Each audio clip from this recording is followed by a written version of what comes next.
Over recent years, the corporation tax return has been growing in length and in complexity.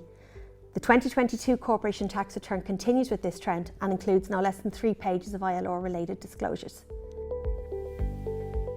The level of disclosures applicable to each entity will depend upon the specific facts applicable to that entity, and there are a mixture of both mandatory and optional disclosures within the return.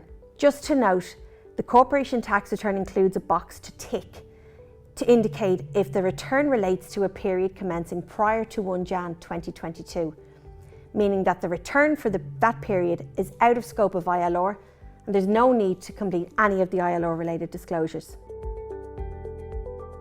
Mandatory disclosures are one which every entity is required to complete.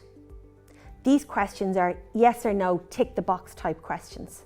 The mandatory disclosures that every entity is required to complete are whether it is a standalone company, whether it is part of an interest group, and if it is, then the name and tax reference number of the reporting company will need to be disclosed.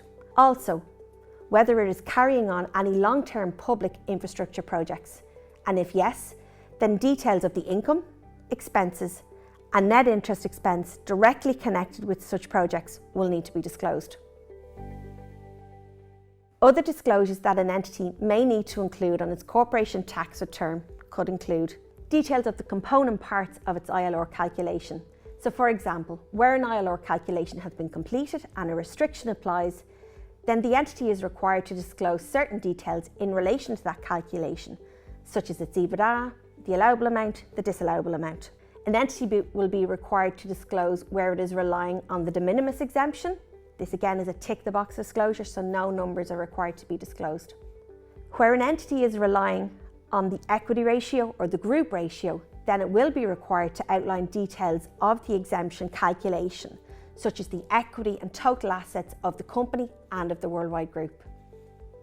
If an entity is the group remitter for an interest group, then it will be required to disclose information in relation to all entities that are part of the interest group. So this means that the corporation tax return of the individual group members may be very light by way of disclosures, as almost all information will be included on the corporation tax return of the reporting entity. This will obviously mean that the group remitter will need access to a lot of data and information about every company within the ILR group.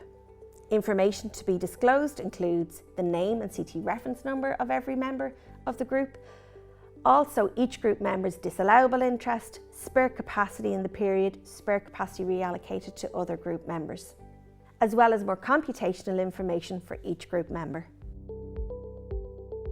As I mentioned earlier, there are some optional disclosures on the return, such as deemed borrowing costs carried forward or utilised in the period, and total spare capacity carried forward or utilised in the period.